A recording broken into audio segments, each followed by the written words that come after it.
ሰው ለፍቶ ለፍቶ የልፋትን ማግኘት አለበት ወይስ የለበትም? ዘንድሮ እንግዲህ ለገበሬ አልሆነም። ምክንያቱም የሚገዛው ግብአት እና የሚሸጠው ያመረታችሁት ሽንኩርት የሚሆን ነጭ ሽንኩርት ገበያ ላይ ስታወጡት በጣም ከባድ ነው። እንደ ዘንድሮ ሆኖ አያውቅም። ዛሬ እንግዲህ አንድ ኩንታል መዳበሪያ 8500 8400 ነጩ ደግሞ 6000 ብር ነው። ስለዚህ እንደዛ ተገዝቶ ዛሬ ቀይ ሽንኩርት 15 ብር 20 ብር 10 ብር ነው ኪሎ። እንግዲህ በዛ ላይ ደግሞ ያው ባሮ ሽንኩርት በጣም መድኃኒት ይፈጃል። መድኃኒት ደግሞ ሩባ ከ500 ብር ጀምሮ ነው ወደ ላይ ያለው። በ200 በ300 የሚገዛ ነገር የለም። ስለዚህ እኔም ከአረብ ሀገር ተመልሼ እንግዲህ ገበሬ ልሆን ብዬ ሞክሬ ነበረ፣ አልተሳካልኝም። ውድ ወገኖቼ ከእናንተ ምክር እፈልጋለሁ። ተመልሼ አረብ ሀገር ልሰደድ እንግዲህ ተመልከቱት። ለነቀይ የጉልበት አለ፣ ምሳ አለ፣ ቁርስ አለ፣ እራት አለ።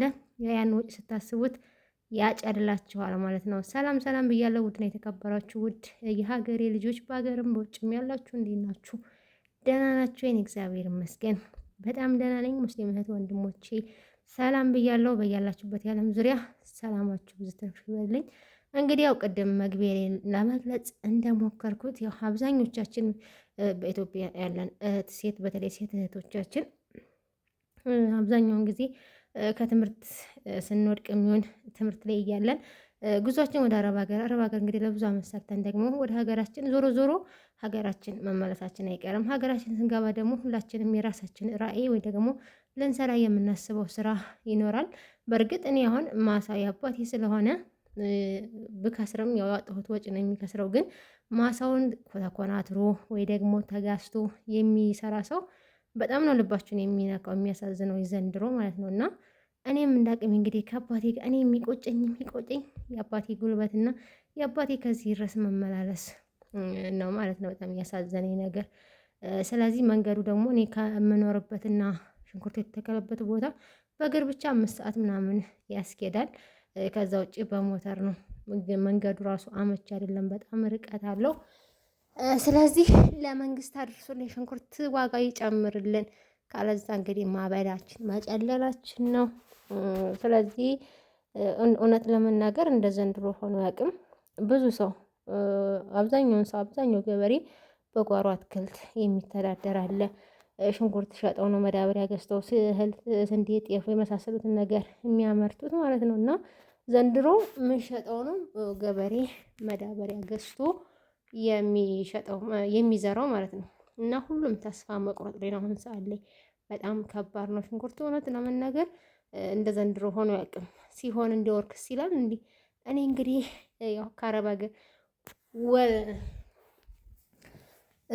ከዛ የተሻለ እንደውም እውነት አገኛለሁ ብዬ ነበረ የሰራሁት። ያው አላገኘሁም ማለት አልችልም።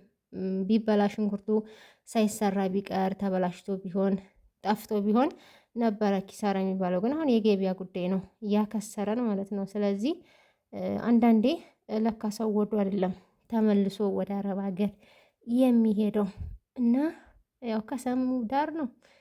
አስተክዬ እንግዲህ የቀን ሰራተኛ ዛሬ እንደምታውቁት ከሺህ ብር በታይ የለም። እንግዲህ ያው ችርንችሬን እየበላሁ ነቅዬ ቆለልኩት። አሁን ኪራይ ደግሞ አሁን ያችው ካለችው ላይ እንዳትገኝ አንድ ግመል 1500 እና 2000 ብር ነው ገበያ ለመውሰድ ማለት ነው። ይሄ የሆነው ምክንያት ምንድነው?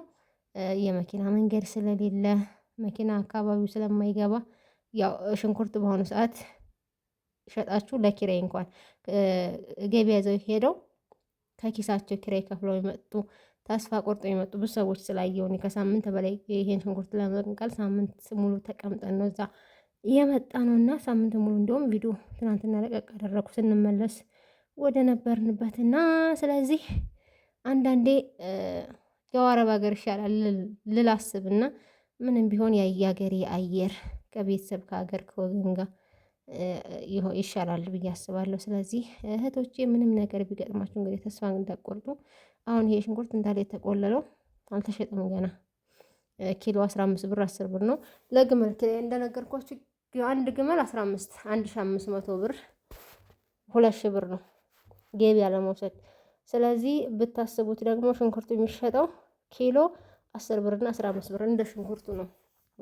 ስለዚህ በጣም ከባድ ነው። በዛ ላይ የወጣው ወጪ የመድኃኒት፣ የማስቆፈሪያ፣ የማሳረሚያ አትጠይቁኝ። ግን ገበያ ቢገጥምና እንደ በፊቱ 50 ብር፣ 40 ብር፣ 60 ብር ቢሆን ተርፉ ራሱ በጣም ደስ ይል ነበረ። ግን ያው ያጋጥማል። ተስፋ ላለመቁረጥ እየጣርኩ ነው። እንዲያው አፈር እስከ መስል ድረስ ነው ስነቅል። በጣም ነው የደከመኝ። ወይኔ ልጅነቴ። ያው በልጅነታችን ከብት በግም ስንጠብቅ እዚህ ነው ያደግነው። ግን ያው አረብ ሀገር ብዙ ጊዜ ስለቆየው በአሁኑ በጣም ነው የከበደኝ ዳገቱ ምኑ እና እግዚአብሔር ይመስገን። ዋናው ከምንም እና ከማንም በላይ ደግሞ ጤና ነው። ጤና ካለ ሁሉም ነገር አለ። ያው ሰው አግኝቶም አጥቶ ነው ያጣም ያገኛል፣ ያገኝም ያጣል። እና እኔ እንደውም እስካሁን ተመልሼ ብሰራ ለዚህ ያወጣሁትን ወጪ በርግጥ እተካዋለሁ። ግን የሰው ቤት እና የሰው ሀገር የሰው ነው። ስለዚህ ሽንኩርት የምትፈልጉ የምትገዙኝ ካላችሁ ያላችሁበት አደርሳለሁ። እዘዙኝ። በጣም አሪፍ ሽንኩርት ነው ያመረትኩት። በጣም ምርጥ ነው። ያው የአባቴን ጉልበት የአባቴን እያንዳንድ ነገር ብጨርስበትም ማሳውም የአባቴ ቢሆንም ባካስረውም እኔም ብካስረም እንግዲህ እንደ ልብ መብላት ነው። ይሄን ሰሞን ከገዛችሁኝ ደግሞ እንዳልኳችሁ ያላችሁበት እነዚህ እናታችሁ እህቶቼን ልጆቻቸውን እየያዙ ነው። እንደውም ነቀላ ከዚህ በላይ ለቀን ሰራተኛ የመክፈል አቅም ስላልነበረኝ እነሱን ለምኜ ልጃቸውን አዝለው ያገዙኝ እግዚአብሔር ይስጣቸው። ሌላ ምን ይባላል? እና ከብት እየጠበቅን ከብት እረኞቹን የወንድሞችን ሰራተኞች ጭምር ይዤ ተነቅሎ ተቆልሏል። ከዚህ በኋላ እንግዲህ ደግሞ ቆራጭ 1 ኩንታል የሚቆርጡን ቆራጭ ማለት ሽንኩርቱን የሚቀረድድና ወደ መዳበሪያ የሚያሰናዳ ለአንዷ መዳበሪያ 200 ብር። አስቡት እንግዲህ የያው ወጪ ተደምሮ ገበሬ ምንም እያገኘ አይደለም በአሁኑ ሰዓት። ቢያንስ ዘንድሮ እኔ ለመጀመሪያ ጊዜ ነው ሽንኩርት ሳሰራ ለራሴ። እኔ ብካሰር ዘንድሮ አሁን ነው። ግን አሁን ወደፊት መዳበሪያ ቢቀንሱላቸው በጣም ደስ ይለኛል። ምክንያቱም ያ ዋጋና የሚሸጠው